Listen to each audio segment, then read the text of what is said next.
찬송가 341장 찬양하고 우리 성경 공부 시작하겠습니다. 십자가를 내가 지고 주를 따라갑니다. 이제부터 예수로만 나의 보배 삼겠네. 세상에서 부귀영화 모두 잃어버려도 주의 평안 내가 받고 영생 복을 받겠네. 주도 곤욕 당했으니 나도 곤욕 당하리. 세상 사람 가사나 예수 진실합니다. 예수 나를 사랑하사 빛난 얼굴 보이면 원수들이 미워해도 염려할 것 없겠네. 내가 핍박당할 때에 주의 품에 안기고 세상 고초 당할수록 많은 위로 받겠네. 주가 주신 기쁨 외에 기뻐할 것 무엇냐. 주가 나를 사랑하니 기뻐할 것 뿐일세. 아멘.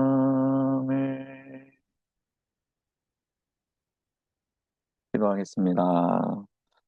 하나님 감사합니다. 우리가 걷는 이 길이 혼자 걷는 길이 아님을 알려주시니 감사합니다. 주님이 가셨던 길이고 또 주님이 함께 하시는 길임을 오늘 찬양을 통해 고백하게 하시니 감사합니다. 주님께서 하나님의 말씀 앞에 순종하셨듯 하나님을 전적으로 의지하셨듯 저희들도 그렇게 주님 닮아갈 수 있도록 도와주시옵소서. 주님의 그 뜻, 주님의 마음을 헤아리며 주님께서 이 땅에서 이루고자 하셨던 것들을 이제 우리가 이루어드리며 또 주님의 그 거룩한 삶을 본받아 우리가 그리스도의 향기가 되고 편지가 될 수 있도록 도와주시옵소서. 하나님, 이 땅에 교회가 꼭 필요한 이유는 교회를 통해 하나님의 복과 은총이 세상 가운데 흘러가기 때문이요. 교회를 통해 하나님의 영광이 드러나기 때문입니다. 또한 죽어가는 영혼들이 교회를 통해 주님의 품에 안길 수 있기 때문에 교회는 꼭 필요합니다. 교회는 바로 저희들입니다. 저희들이 그렇게 예수님을 닮아 예수님의 뜻을 이루어드리고 하나님의 기쁨이 되는 거룩한 성령님이 거하시는 성전이 되게 하여 주시옵소서. 우리 내면에 지성소의 은혜가 있기를 원합니다. 하늘로부터 내려오는 감당할 수 없는 은혜와 기쁨과 감격이 되살아나게 하여 주시고 샘솟게 하여 주시옵소서.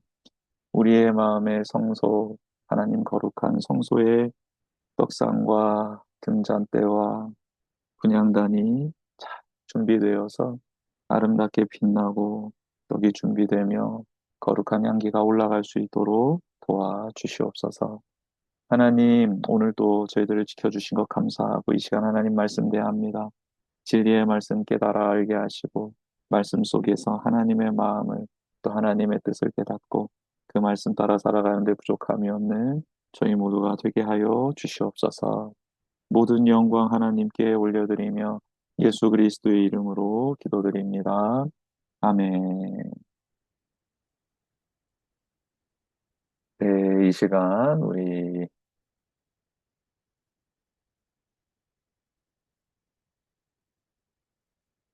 성경 공부를 해보겠습니다. 레위기 14장,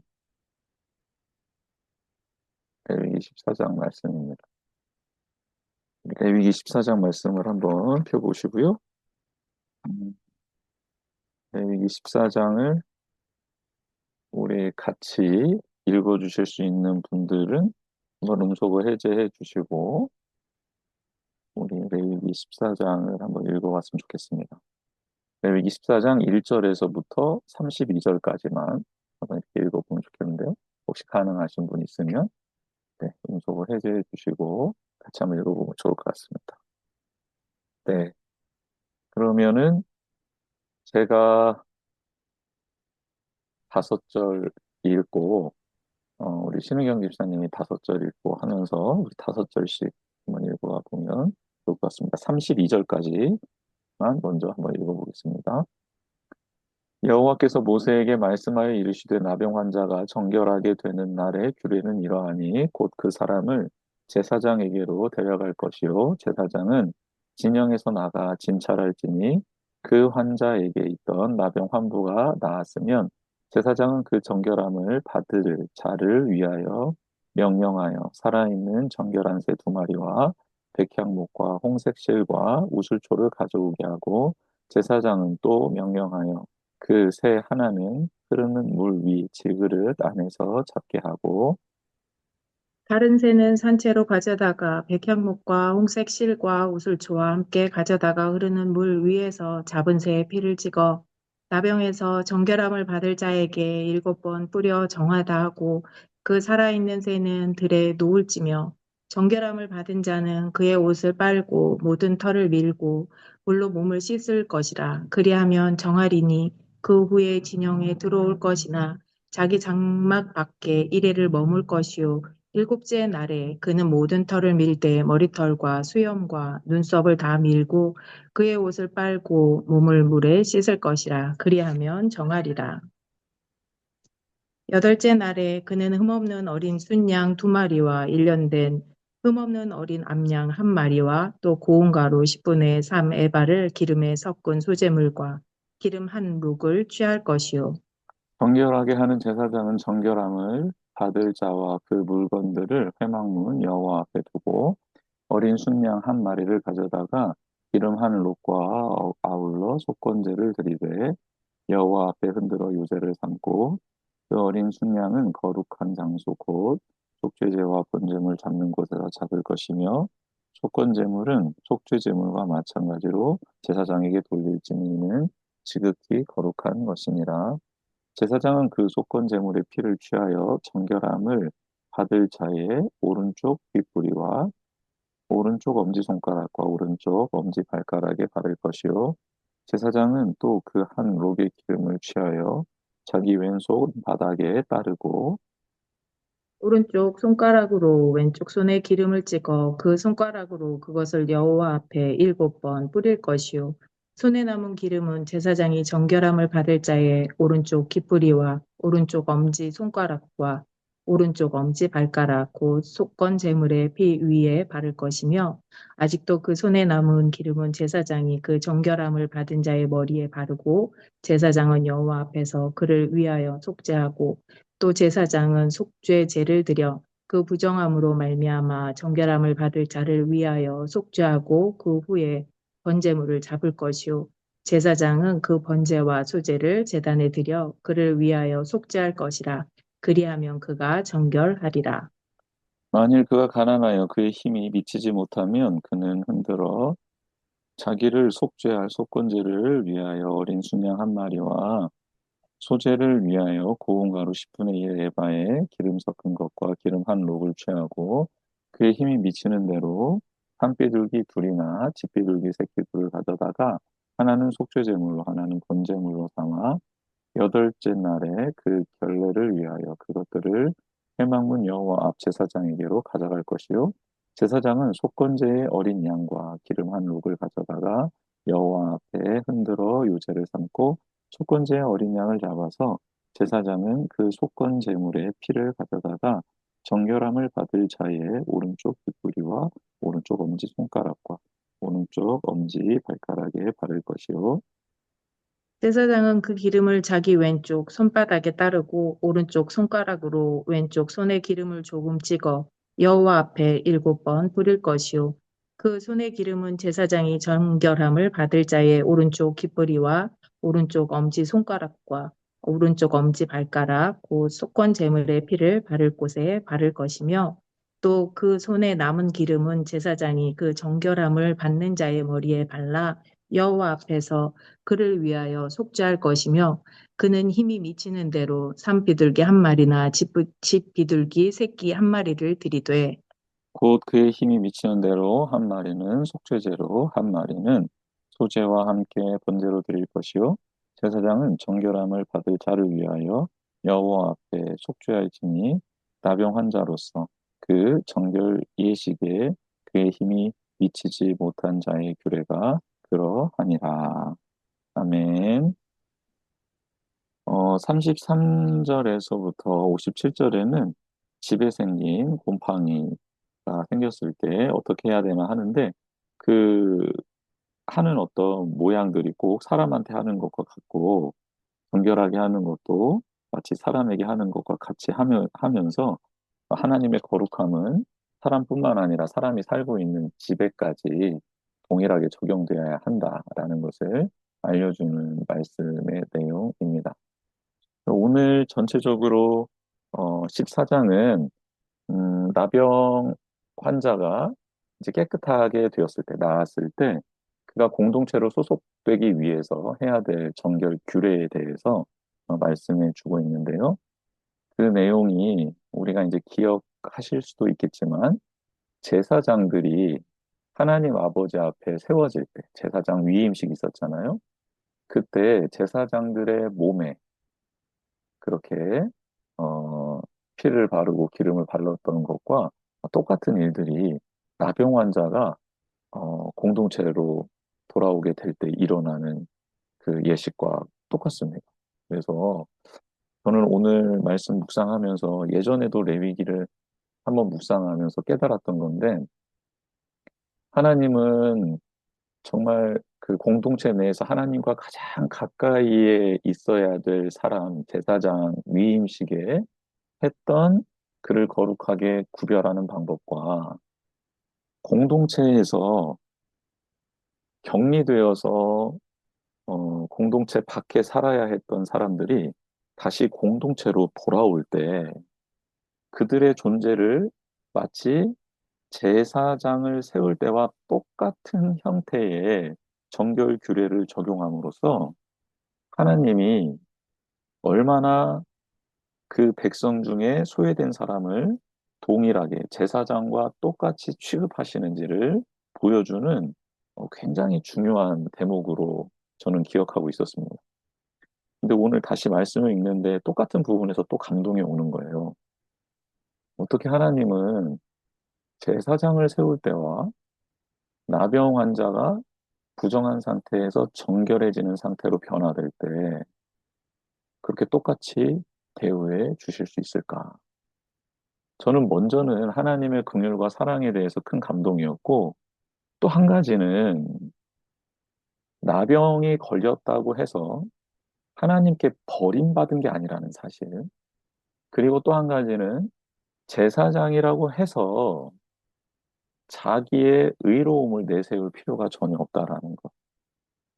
제사장은 내가 나병에 걸린 사람과 같이 본래는 하나님 앞에 설 수 없는 자였으나 하나님의 특별한 은혜로 하나님 앞에 섰습니다라는 겸손함이 있어야 하고요.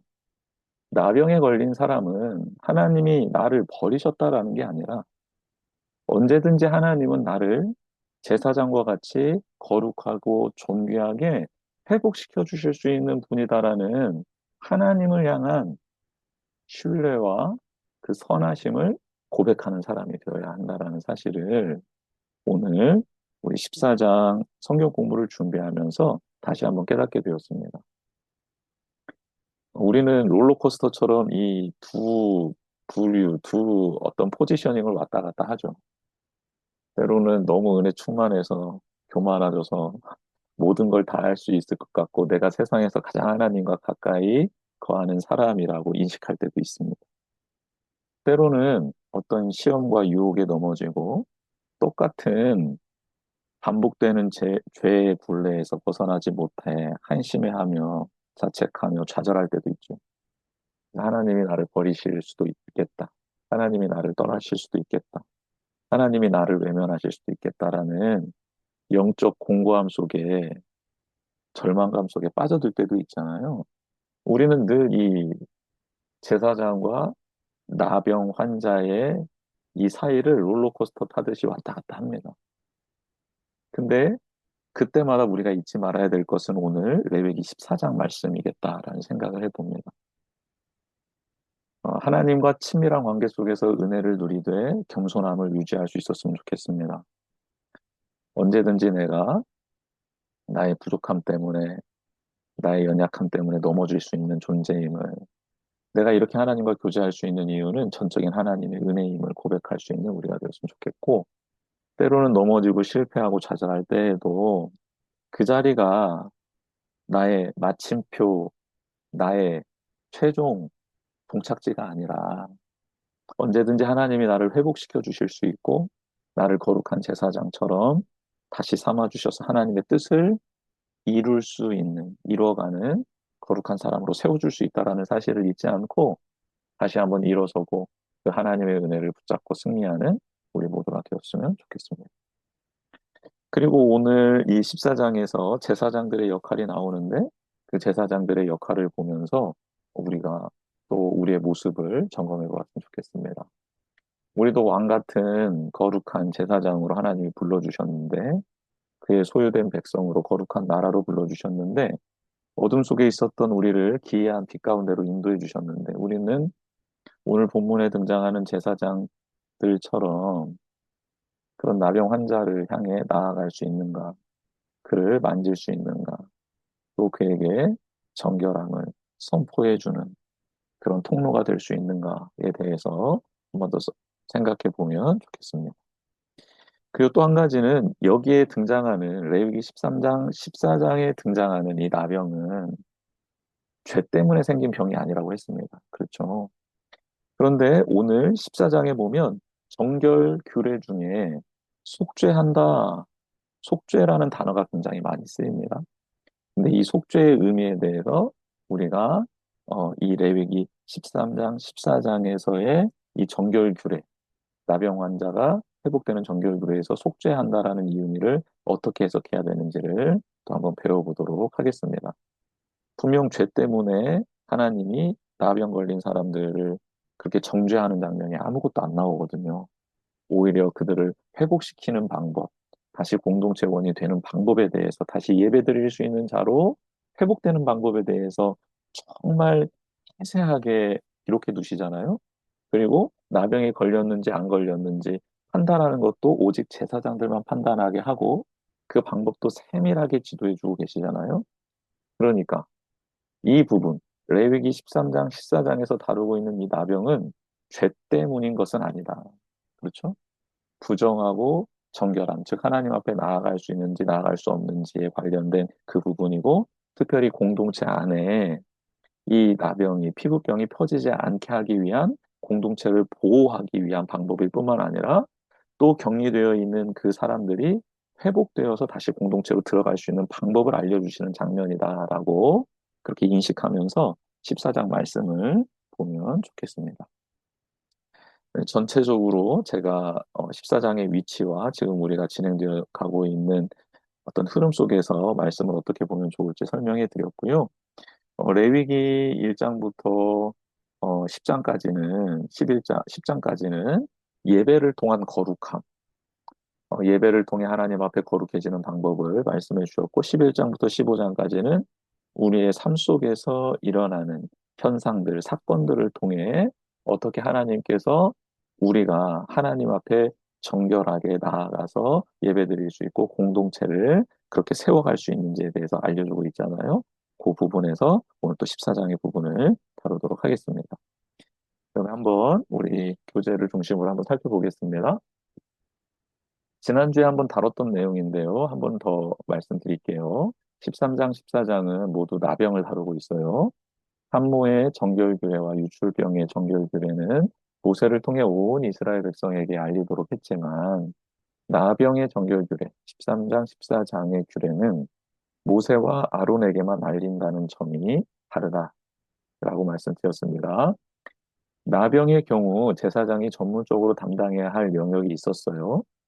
그러니까 진단하는 것, 살피는 것, 피부를 잘 만져보는 것이었죠. 그러니까 다른 사람들은 부정해지기 때문에 만질 수도 없고 바라볼 수도 없고 함께 할 수도 없지만 제사장들에게는 나병을 직접 보고 진단할 수 있고 처리할 수 있는 특권을, 은혜를 하나님이 주셨다라는 거예요.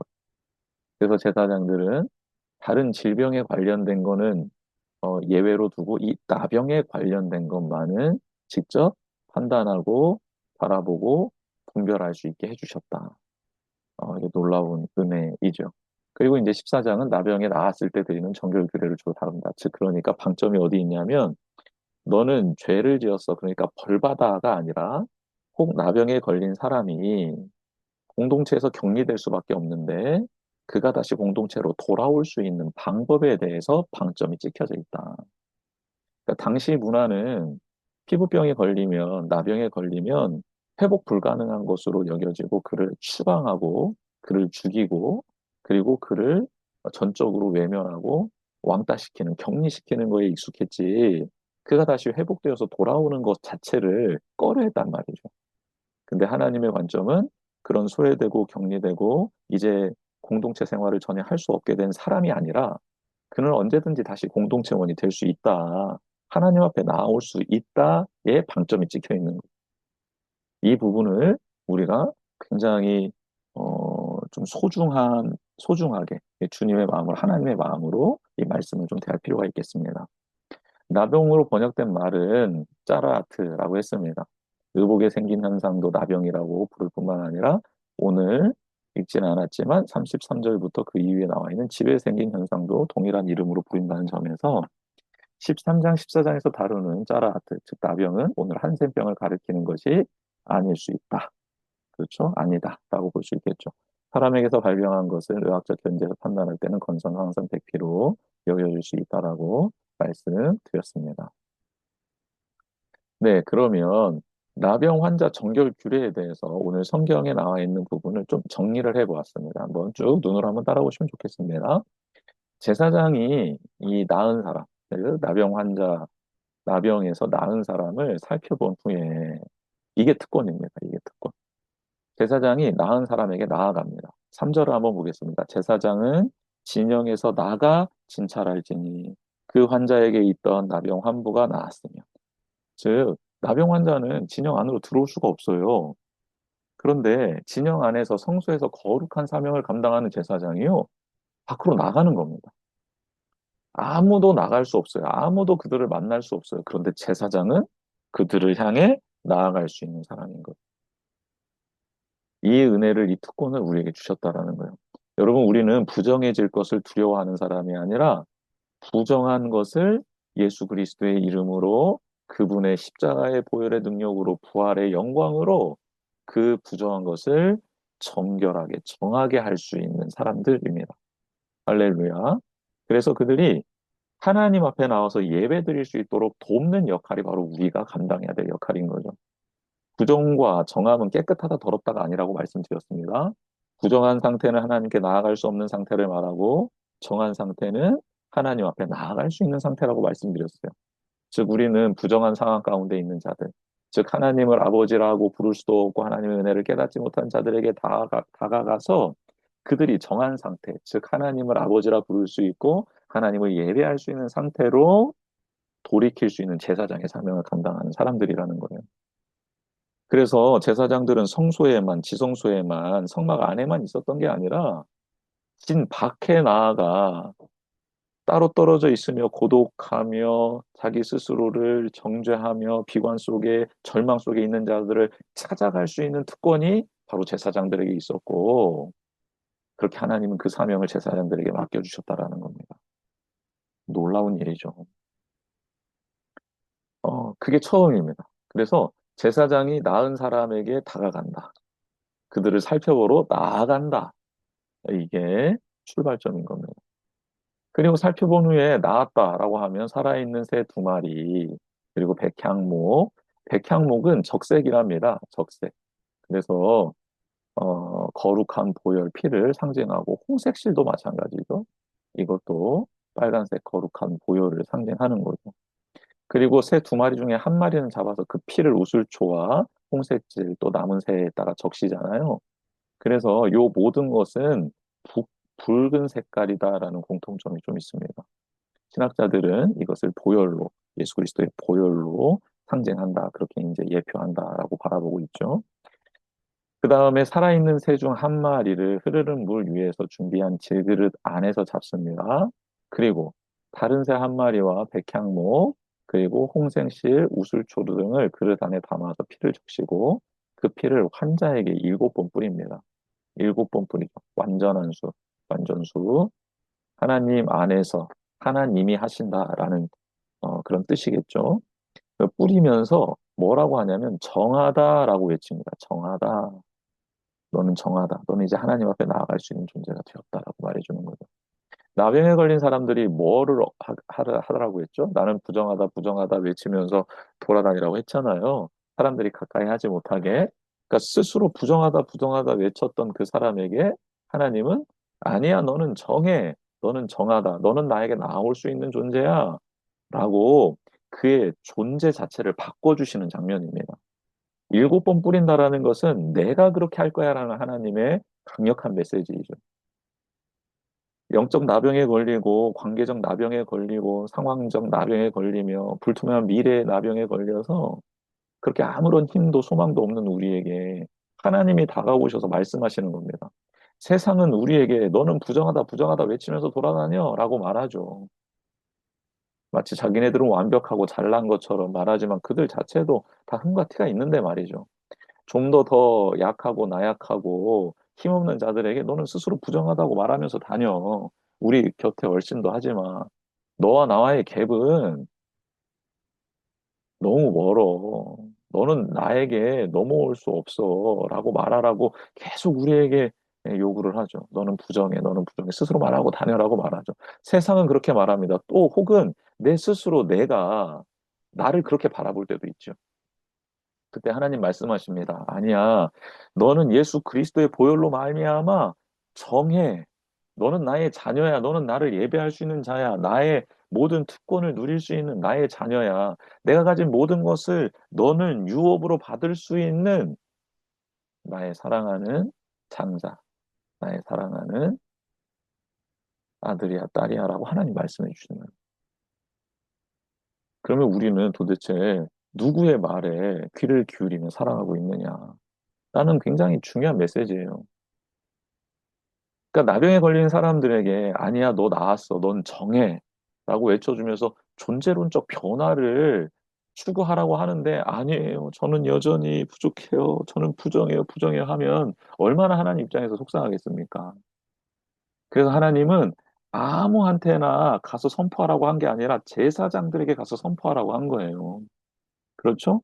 대제사장이신 예수 그리스도께서 십자가에서 다 이루었다라고 말씀해 주시고 하나님 저들의 죄를 용서해 주십시오라고 외쳐 주시는 그 하나님만이 예수 그리스도만이 하실 수 있는 그 거룩한 메시지를 우리에게 들려 주신다고요. 다른 그 누구도 할 수 없는 메시지. 그렇죠? 다 이루었다. 내가 너의 죄를 사하노라. 할렐루야. 아멘. 이 메시지를 듣고 우리가 회복돼야 할 줄 믿습니다. 그리고 난 다음에 피에 적신 새를 놓아보내죠. 멀리 날아가는 새를 통해 환자에게 있었던 모든 질병과 부정이 사라져 버린다라는 것을 상징합니다. 그러니까 새 두 마리를 가지고 한 마리는 죽이고 그 피를 묻힌 새가 저 하늘 높이 날아가는 거예요. 떠나가는 거예요. 완전히 멀리 가는 거죠. 그리고 환자는 몸에 털을 밀고 옷을 빨고 몸을 씻은 후에 진 안으로 들어옵니다. 근데 들어와서 장막에 바로 들어가는 게 아니라 장막 밖에서 7일 동안 있습니다. 그 7일 안에 진짜 회복되어서 그 환부가 다시 재발하지 않는 것을 확인하는 것이죠. 그런 7일의 시간이 필요합니다. 또 적응 기간도 필요한 거고요. 주변에 있는 사람들도 아, 이 사람이 정결하게 됐고 제사장이 정결 예식을 해 주었대. 그리고 이제 7일 동안 우리랑 같이 있는데 라고 하면서 그 사람과 다시 친밀해질 수 있는 관계의 시간을 7일 동안 가져보라라고 하는 거죠. 그리고 다시금 털을 밀고 옷을 빨고 몸을 씻은 후에 정결함이 회복됩니다. 그리고 난 다음에 비로소 제사를 두를 수 있는 정한 상태가 되는 것이죠. 이렇게 하나님은 나병에 걸렸던 사람이 치유되고 온전해져서 공동체 안으로 들어오는 소중한 절차들을 두었습니다. 소중한 절차들을 두었어요. 한 번에 그냥 훅 공동체로 들어가는 게 아니라 공동체로 들어가는 순차적인 절차를 마련해 두셨다라는 거죠. 그것이 교훈하는 바가 있습니다. 그것이 교훈하는 바가 있어요. 이따가 또 살펴보겠습니다. 제사는 무엇을 드리냐면 속건제를 드리고 속죄제를 드리고 번제를 드리고 그리고 소제를 드립니다. 가난할 경우에는 속건제의 제물은 변하지 않습니다. 그러나 속죄제와 번제는 어린 암양에서 비둘기로 어린 순양에서 비둘기로 바뀌고요. 소제는 고운 가루 예바 10분의 3에서 10분의 1로 조금 줄어들게 됩니다. 양이. 그래서 가난한 경우에도 하나님 앞에 정결례를 드릴 수 있도록 하나님이 배려를 해주시는 장면입니다. 그러니까 돈 많은 사람들만 다시 공동체에 들어오는 게 아니고요. 가난한 사람들도 다시 왕 같은 제사장으로서 그런 하나님이 그렇게 왕 같은 제사장처럼 여겨주는 그 사랑 안으로 들어올 수 있다라는 거예요. 그러니까 빈부의 차이로 인해서 하나님의 백성이 되냐 안 되냐, 하나님의 은혜를 입냐 못 입냐가 결정되는 게 아니라는 겁니다.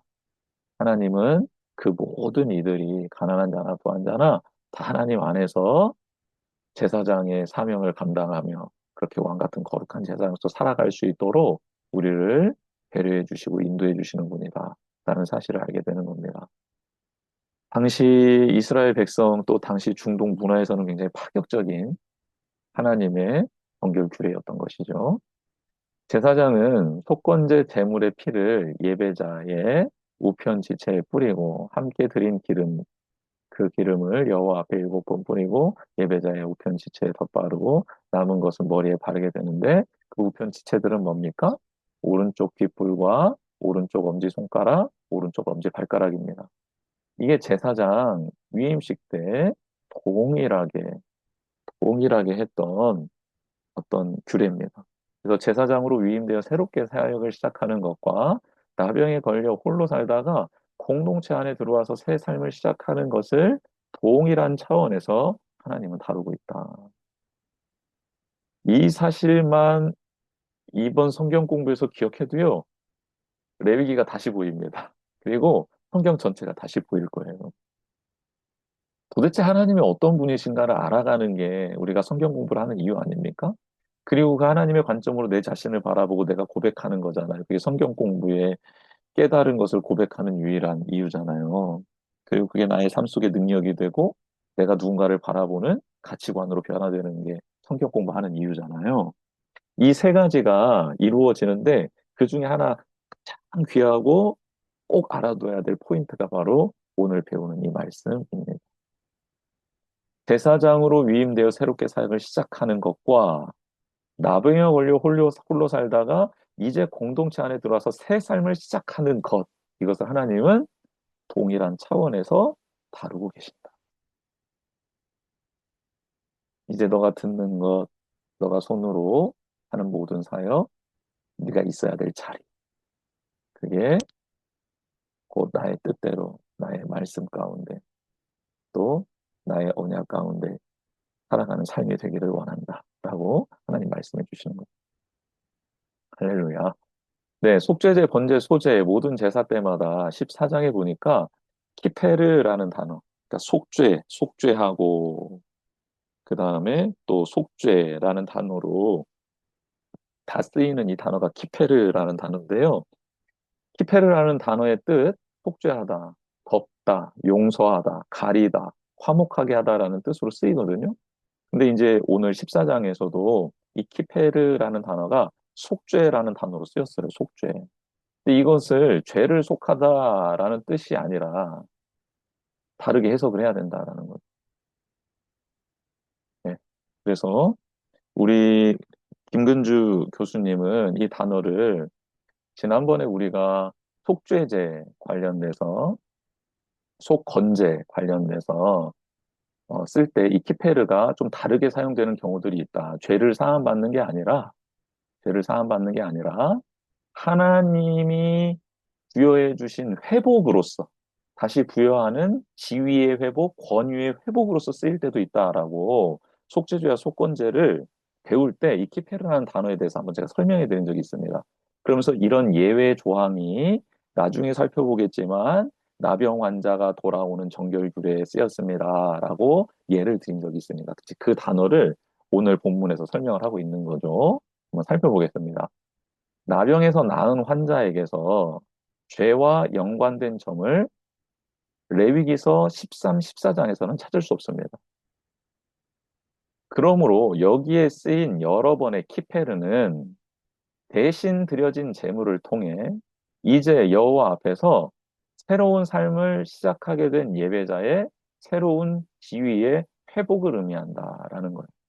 그래서 이 속죄의 의미를 죄가 사함받다라는 게 아니라 회복, 화목하게 하다. 하나님과의 관계가 회복되고 공동체와의 관계가 회복된다라는 의미로서 키페르라는 단어를 사용했다라고 보는 거죠. 그렇죠? 속건제와 속죄제를 통해 나은 환자는, 그러니까 왜 그러면 왜 속건제를 드리고 왜 속죄제를 드려요? 라고 묻는 거죠.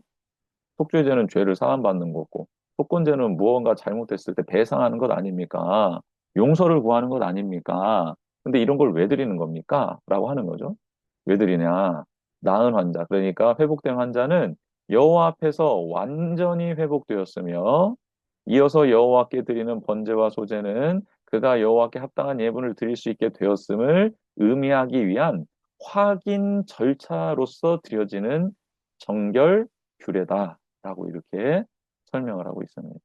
즉, 죄가 있어서 드리는 게 아니라 속건죄와 속죄제를 드림으로써 하나님이 저를 완전히 이 공동체의 일원으로서 회복시켜 주셨습니다라는 회복의 확증 예식으로서 속건제와 속죄제를 드리는 거고, 그렇게 회복된 내가 이제는 하나님 앞에 전적으로 헌신하길 원합니다. 하나님께 충성하길 원합니다. 저는 정한 사람이 되어서 이제 하나님 앞에 성수 앞에 나아갈 수 있습니다라는 것을 확인하기 위해 번제와 소제를 드린다라는 거예요. 공동체 일원이 되었다라는 거죠. 나병에서 나은 사람은 세밀한 단계를 거쳐서 정상 생활로 복귀를 해요. 굉장히 세밀하죠. 절차도 굉장히 복잡하고, 그리고 시간도 오래 걸립니다. 그렇죠? 일주일, 8일 걸리고 이런 시간들이 필요해요. 그러니까 단번에 도약해서 정상적으로 돌아가기를 원할 수 있지만 신중한 단계들을 통해 신체를 안정화시키고 몸의 건강 신호들을 차근차근 끌어올리는 것이 필요하다라는 거예요. 즉, 하나님은 왜 이런 절차를 해놓으셨나? 공동체의 적응도 필요하겠지만 그 사람의 몸이 점차 끌어올라지는 체력이 회복되는 것까지를 포함해서 일상으로서의 복귀를 할 수 있도록 도와주시는 차원에서 이렇게 시간들을 만들어 주시고 신중한 절차들을 단계들을 만들어 주셨다라는 거죠. 이게 이제 교육적으로도 의미가 있는 것은 무엇입니까? 우리가 예수 그리스도를 믿음으로 번역이 돼요. 어떤 번역이 일어나냐면 마귀의 종로를 하던 우리가 하나님의 자녀라는 완벽한 신분의 체인지가 일어납니다. 그렇죠? 신분의 체인지가 일어나요. 신분의 체인지가 일어나면서 어떤 일이 일어나냐면 그 다음에는 이제 그 신분에 걸맞게 살아가는 방법들이 이제 하나님이 쭉 주어 주시잖아요. 알려주시잖아요. 그게 이제 십계명일 수 있죠. 그리고 예수님이 가르쳐 주신 새 계명. 그렇죠? 하나님을 내 마음과 힘과 생명을 다해서 사랑하라는 것과 내 이웃을 내 몸처럼 사랑하라는 이 새 계명으로 또 축약될 수 있고 그 계명을 우리에게 주시잖아요. 이제 그대로 살아가야 된단 말이에요. 근데 그걸 살아가는 데 있어서의 하나님이 절차 한 단계 한 단계를 우리에게 허락해 주시면서 우리가 차츰 하나님의 백성다워질 수 있는 길로 인도해 주신다라는 거예요. 그래서요, 우리 모두는 주님이 부르시는 그날까지 교육을 받아야 돼요. 신앙이 성장해 가는 교육과 신앙이 성장해가는 훈련과 신앙이 성장해가는 봉사와 헌신, 신앙이 성장해가는 경건의 시간, 예배와 기도, 찬양과 영광을 올려드리는 이 모든 것들이 우리의 삶 속에 내재되어 있어야 합니다. 이 신중한 하나님께서 그렇게 우리가 하나님의 자녀답게 생활할 수 있도록 가르쳐 주시고 인도해 주시고 훈련시켜 주시는 이 거룩한 시간과 장소와 공동체가 없으면요, 우리는 도태되고 이전의 나의 모습으로 돌아갈 확률이 굉장히 높죠. 그래서 이스라엘 백성들에게 하나님은 광야 40년 동안 훈련을 시켜 주시잖아요. 두 가지. 순종의 훈련. 서라고 하면 서고 가라고 하면 가는 훈련. 굉장히 단순하지만 굉장히 힘든 훈련. 그리고 모든 것을 공급해 줄 테니 걱정하지 말고 너는 나를 예배하는 자 되라. 나를 주인으로 인정하는 자 되라. 이 두 가지 훈련을 시키셨잖아요. 이 두 가지 훈련이 지금도 우리에게는 꼭 필요한 겁니다. 말씀을 봐야 순종하잖아요. 뜻을 알아야 깨닫게 되는 거잖아요. 살아보려고 몸부림치는 건 아니겠습니까? 들어야죠. 듣고 해보는 거죠. 멈춰라 멈추고 가라 가. 매우 매우 중요하죠. 매일 하나님이 나의 주님을 고백하는 경건의 시간, 예배의 시간이 필요하죠. 그것은 하나님을 향한 사랑 플러스 이웃을 향한 사랑으로 계명으로 요약되었고 하나님을 예배하는 자는 삶에서의 공의와 정의, 사랑과 긍휼이 흘러가야 된다라고 하나님 말씀해 주시면서 그 성소를 공동체 안 중심에다 두셨잖아요. 그러니까 우리가 계속 이렇게 훈련하며 나아가야 되는 게 맞는 거죠. 그렇죠? 굉장히 큰 의미가 있다.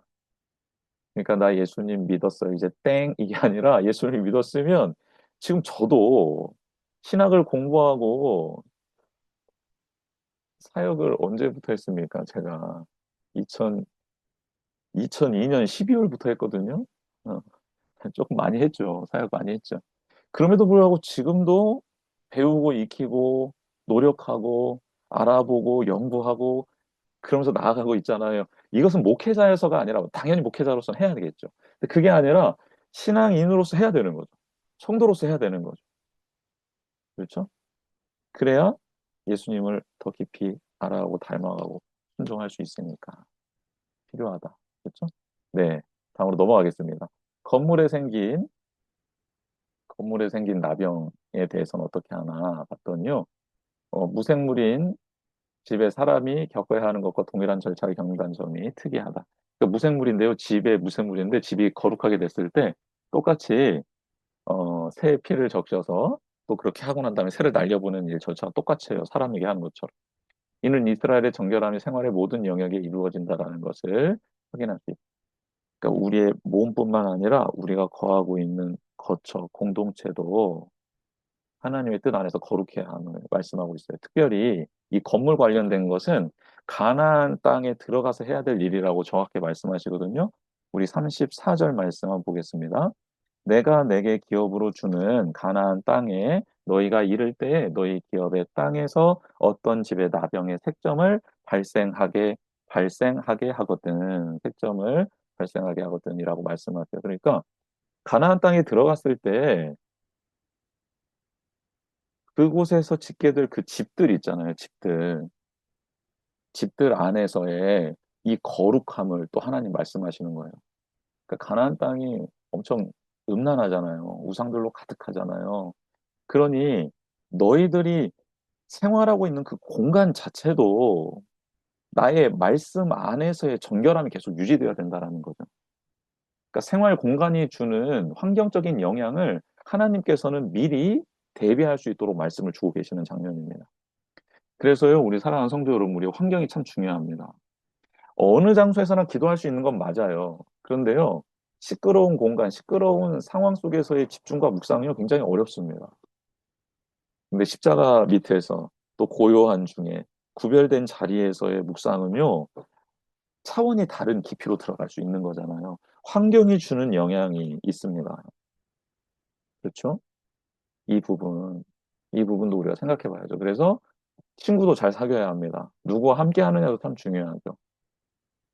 어, 선한 영향력을 주고받는 인간관계, 그리고 그 인간관계가 그 누군가에게 어떤 지역사회 공동체에 영향력을 줄 수 있는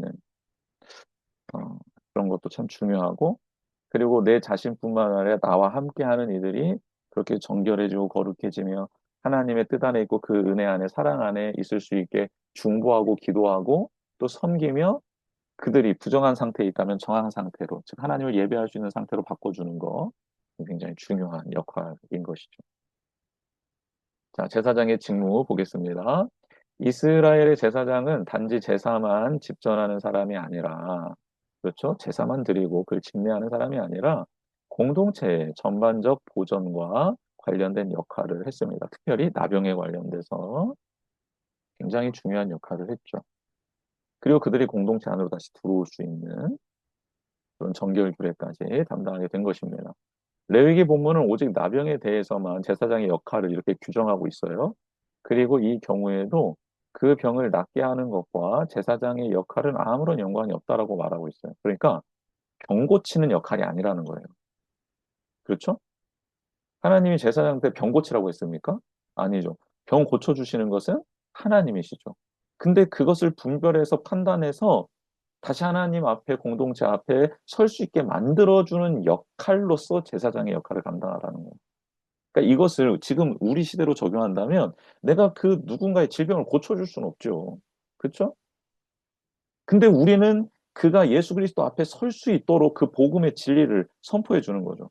우리가 복음을 전하러 나아갔을 때 우리가 그들의 마음을 뭐 깨뜨리고 되돌리키고 오늘 당장 그들이 회복되어서 하나님 앞에 엎드려 꿇어 엎드려 뭐 이러면 얼마나 좋겠습니까? 근데 그게 아니라 하나님이 그 일들을 다 하실 거고 우리는 그들이 그것을 받아들일 상태인지 아닌지 확인하고 전하고 그가 도움을 요청하면 주님께로 인도할 수 있는 사람, 그런 사람이 되어야 한다라는 것이죠. 그래서 우리는 두드려 보는 거예요. 하나님께서 이 영혼을 우리에게 위탁하신 영혼입니까? 두드려 보는 거죠. 물어보는 거죠. 그리고 초대하는 거죠. 그리고 하나님이 이루시는 거죠. 그 일들은. 하나님이 그들 안에서 일하고 계실 텐데 그것을 내가 확인해주고 그리고 그들을 인도해주는 역할을 우리가 한다라는 거죠. 우리가 복음을 전한다고 그 사람이 변화되고 막 치유되고 회복되고 그게 아니라 하나님이 다 하실 건데 우리는 그 사람이 부정한지 정한지 판단하고 정한 상태로 회복되는데 거룩한 통로의 역할을 감당하는 게 바로 제사장의 역할이다. 그러니까 우리는 병을 고쳐줘야 되나 말아야 되나, 왜 나에게는 이런 능력이 있냐, 없냐, 이렇게 말하잖아요. 그게 아니라 하나님이 고쳐주실 거고, 우리는 그 사람이 하나님 앞으로 나올 수 있도록 돕는 역할을 하는 자다라는 거 기억하고 계시면 좋겠습니다. 오늘 본문과 예수 그리스도의 연결점, 나병과 예수 그리스도의 연결점 한번 보겠습니다. 말씀만으로도 얼마든지 병자를 고치려 주실 수 있는데, 신약 성경에서 예수님은 나병 환자에게 굳이 손을 내밀어 부정한 몸을 대시면서 고쳐주시죠. 근데 여기에서 중요한 질문이 나오는 거죠. 무엇이 정결이며 거룩인가? 몸이 부정한 사람에게 손대지 않는 것이 정결을 유지하는 것이 아니라 그들에게 나아가 함께 어울리며 고쳐주는 것이 참된 정결이다. 예수님께서 참된 정결이 무엇인지 알려주신 거고, 구약 율법을 통해서도 제사장들을 통해 알려주시잖아요. 참된 정결은 그들이 부정한 자들이 다시 공동체 원이 되고 하나님 앞에 서는 것이 참된 정결이다 알려주시고 그 역할을 제사장들에게 감당을 하시잖아요. 그러니까 우리는 율법의 본 뜻을 너무 왜곡시켜요. 그리고 우리의 악한 본성대로 바라볼 때가 많고 사회 현상대로 사회의 가치관과 철학대로 해석할 때가 참 많죠. 하나님의 말씀을 말씀 그대로 깨달을 수 있는 은혜. 그래서 이런 배움의 시간이 같이 숙고하는 시간이 필요한 거죠. 예수님의 행동은 구약 율법이 참으로 의도하는 것이 무엇인지 근본적으로 들여다보게 하는 거죠. 즉 예수님의 신약 성경에서의 나병 환자를 손에 대시며 고쳐주시는 것은 레위기 14장의 말씀을 제대로 해석하게 해주는 근본적인 예수님의 행동이었다라는 거예요. 부정은 몸에 있지 않아요. 예수님의 행동은 정결 규례를 깨뜨리는 것이라고 볼 수 없죠. 오히려 예수님의 행동은 정결 규례가 참으로 지향하고 있는 바 하나님의 백성의 구별될 삶의 본질적인 측면을 다루고 있다. 야, 너 거룩한 백성이야. 너 구별됐어라고 했을 때 그 거룩함과 구별이 도대체 뭔가? 부정한 자들에게 나아가 그들이 정결하게 되는 길을 알려주는 것. 정결한 상태로, 즉 하나님을 예배하는 상태로 인도해 주는 게 바로 정결 구애가 우리에게 주는 참된 본질이다, 메시지다라는 거죠. 갈릴리와 유대 전역에 퍼져 있었던 수많은 고통당하는 사람들을 보고도 아무렇지도 않으며 가난한 과부의 고난을 보고도 못 본 채 하고 귀신에 들려 고통받던 사람이 나와서 새 사람이 된 것보다도 자기들의 돼지떼가 다 죽게 된 것으로 인해서 예수님이 떠나기를 구했던 이들이 있었죠. 바리새인들과 율법학자, 서기관들, 또 그리고 좀 더 자기가 의롭다라고 말하고 있었던 자들, 또 돼지떼의 주인들, 그 마을 사람들이었죠. 근데 그들이야말로 보지 못하는 이들이고 죽은 자들이고 귀신 들린 자들이다. 즉 도대체 누가 보지 못하는 자고 누가 죽은 자고 누가 귀신 들린 자냐. 음, 예수님이 우리에게 주시는 교훈이죠. 묵상과 적용 질문이 있습니다. 사람의 판단이 아닌 대제사장이신 예수님의 선언을 믿으며 살고 있습니까? 그렇죠. 세상은 우리한테 자꾸 부정하다 부정하다 외치라고 하는데 근데 예수님이 하나님이 아니야 너는 정하다 말씀해 주실 때 우리는 어떤 메시지에 귀를 기울이고 그 메시지를 붙들고 살아가고 있느냐. 굉장히 중요한 질문이죠. 예수님의 죽으심과 부활로 인해 어떤 죽음의 습관에서 자유롭게 되었는가? 나병에 걸려 있는 우리를 주님의 보혈로 덮어주시고 부활의 영광으로 온전케 해주셨잖아요. 즉 이제 나에게 죽음과 같은 그런 습관, 그런 상태에서 나를 해방시켜 주셨는데 나는 정말 그 무덤에서 나와서 살아있는 자로서 그렇게 하나님께 영광 올려드리며 나아가고 있는지, 정말 자유롭게 됐는지 한번 스스로에게 또 질문해 보시면 좋겠습니다. 회복 이후의 삶을, 즉, 이제 정한 상태가 됐잖아요. 부정한 상태가 아니라 정한 상태가 되었잖아요. 회복 이후의 삶을 하나님께 드려지는 예배로 살고 있는가. 정말 우리는 기쁨으로 하나님을 예배하는 예배하는 자로서의 삶을 살아가고 있습니까? 어, 회복된 자, 치유된 자가 하나님 앞에 나와서 예배하며 정말 하나님의 뜻대로 살아갔잖아요, 공동체에서. 그런 것처럼 우리는 그런 삶을 살고 있는지 한번 이 질문에 답을 해보시면 좋겠습니다. 말씀을 통해 깨달은 점 가지고 함께 기도하고 교회, 가족, 나라를 위해서 기도하는 시간을 가졌으면 좋겠습니다. 네, 우리 이 시간 음, 같이 기도하는 시간 가져보겠습니다. 오늘 주신 말씀 기억하면서 함께 기도했으면 좋겠습니다. 우리는 누구의 메시지에 귀를 기울이면서 살아가고 있습니까?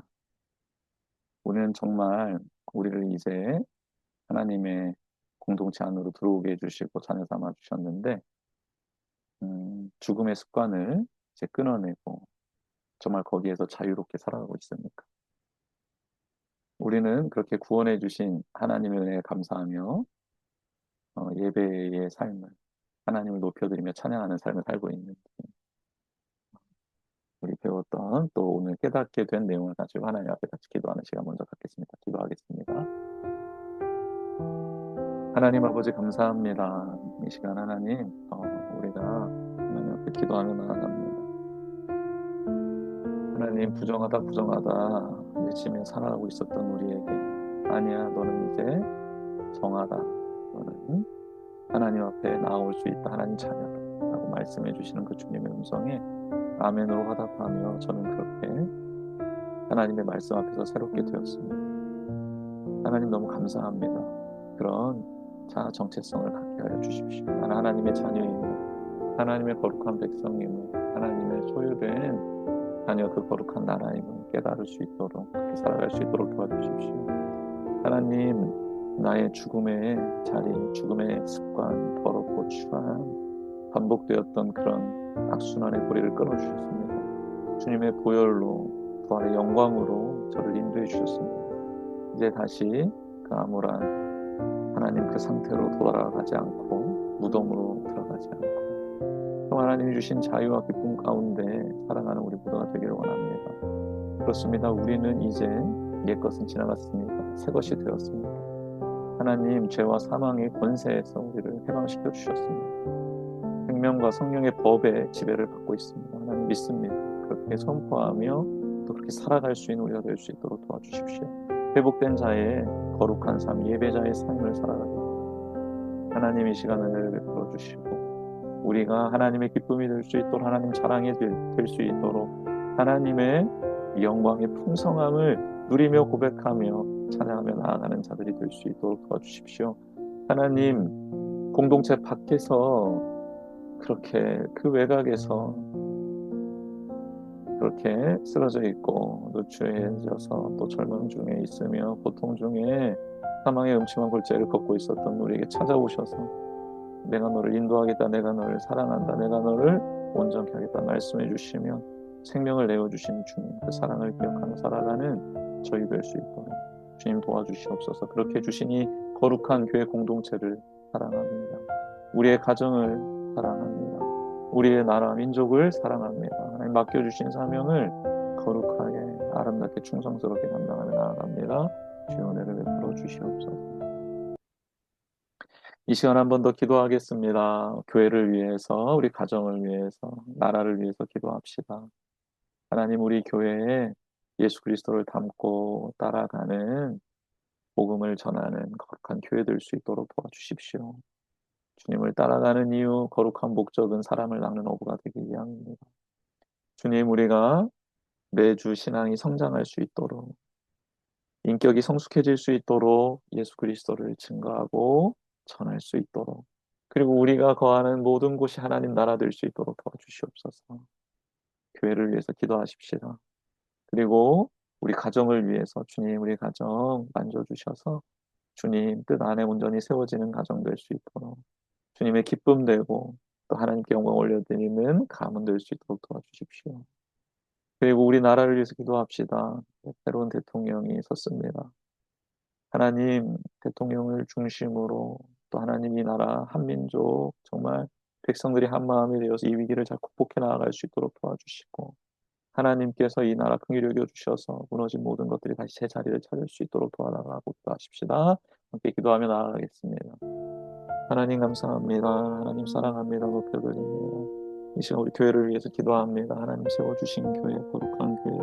하나님께서 이 시간 우리 교회를 통해 영광 받으실 줄 믿습니다. 주님의 몸된 교회입니다. 주님의 뜻을 이루어드리길 원합니다. 하나님 예수 그리스도를 닮고 따라가며 복음 전하는 교회 되길 원합니다. 나를 따르라 말씀하신 주님이 내가 너로 사람을 낳는 어부가 되게 하셨는데 그렇게 영혼을 주님께로 인도하는 교회 나라와 민족을 세우는 우리 성도들이 될 수 있도록 도와주시옵소서. 이를 위하여 매일 믿음이 성장하기를 원합니다. 우리의 인격이 성숙해지기를 원합니다.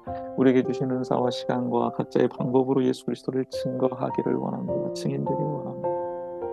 주님 우리가 거하는 그 자리가 하나님의 다스림을 받는 자리, 하나님 나라가 세워지는 자리, 하나님의 영광이 드러난 자리, 하나님의 뜻이 우리 가운데 이루어지는 자리 되기를 원합니다.